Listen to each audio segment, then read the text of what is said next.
Assalamualaikum warahmatullahi wabarakatuh. Perkenalkan, nama saya Aisyah Yulianti dari kelas 1A, Prodi Gizi dan Dietetika. Saya akan menjelaskan kebiasaan makan dari suku Serawai dan suku Udmurt dari Rusia. Yang pertama, ada kebiasaan makan suku Serawai. Dalam konteks suku Serawai, kebiasaan makan terutama pada saat bimbang adat atau upacara pernikahan adat sangat melekat dalam kehidupan sosial mereka.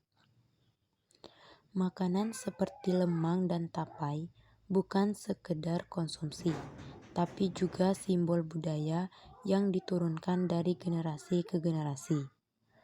Tradisi ini menunjukkan bahwa makanan adalah bagian dari praktik sosial yang hidup dalam keseharian masyarakat, terutama saat perayaan penting. Secara umum, lemang dan tapai masih dikonsumsi dalam kehidupan sehari-hari, namun tidak seintens saat upacara adat. Secara khusus, pada bimbang adat, lemang dan tapai wajib hadir sebagai simbol perayaan dan kehormatan. Proses memasaknya pun melibatkan seluruh anggota keluarga atau masyarakat sebagai bentuk gotong royong dan pelestarian nilai-nilai tradisional.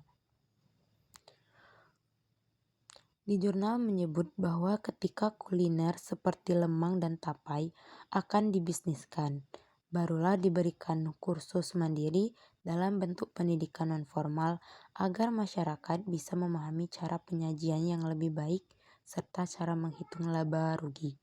Artinya, makanan tradisional ini dikenalkan kembali secara praktis dengan pendekatan edukatif yang mudah diakses masyarakat.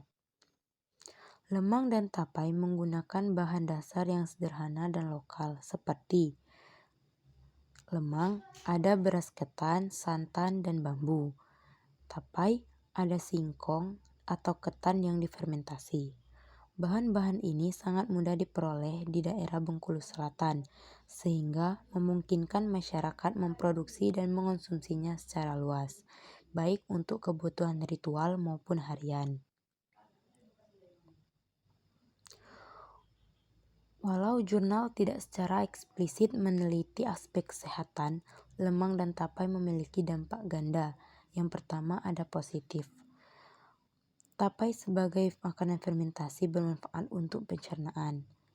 Dan ada pula negatif, yaitu konsumsi berlebihan, terutama karena tinggi karbohidrat dan gula, bisa berdampak pada kadar gula darah. Jadi, dari sisi gizi, perlu keseimbangan dalam konsumsi makanan tradisional ini agar tetap sehat. Adapun kebiasaan makan pada suku Udmurt di Rusia. Dalam budaya Udmurt, makanan seperti roti hitam, daging, sayuran, serta pelmeni merupakan bagian penting dari pola makanan sehari-hari.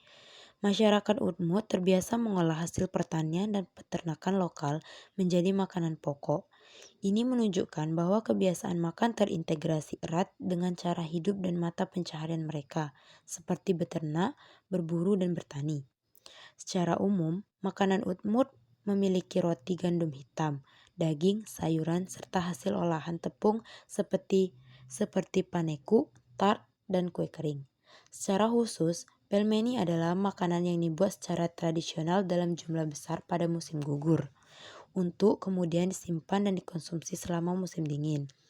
Ini menunjukkan adanya kebiasaan musiman yang khas dalam penyajian makanan tertentu. Pelmeni, meskipun merupakan makanan tradisional, telah mengalami adaptasi budaya hingga menjadi simbol kuliner Udmurt. Bahkan sebuah monumen pelmeni didirikan di ibu kota Izkar. Ini mencerminkan bagaimana suatu makanan dapat diperkenalkan dan diterima secara luas dengan pendekatan budaya dan simbolik yang kuat. Bahan-bahan pelmeni seperti daging, kubis, jamur, dan beri merupakan hasil pertanian dan perburuan lokal yang mudah diperoleh masyarakat Udmurt. Tepung dari biji-bijian seperti gandum hitam dan soba juga merupakan produk lokal.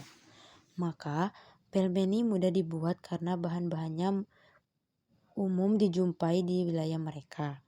Makanan seperti pelmeni yang mengandung daging, karbohidrat dari tepung, dan kadang sayuran, memberi energi tinggi dan cocok untuk musim dingin yang ekstrim.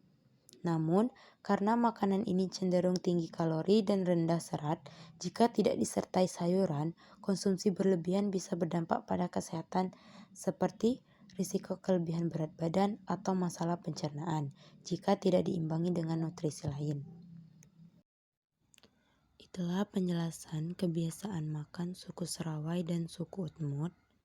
Saya akhiri. Wassalamualaikum warahmatullahi wabarakatuh.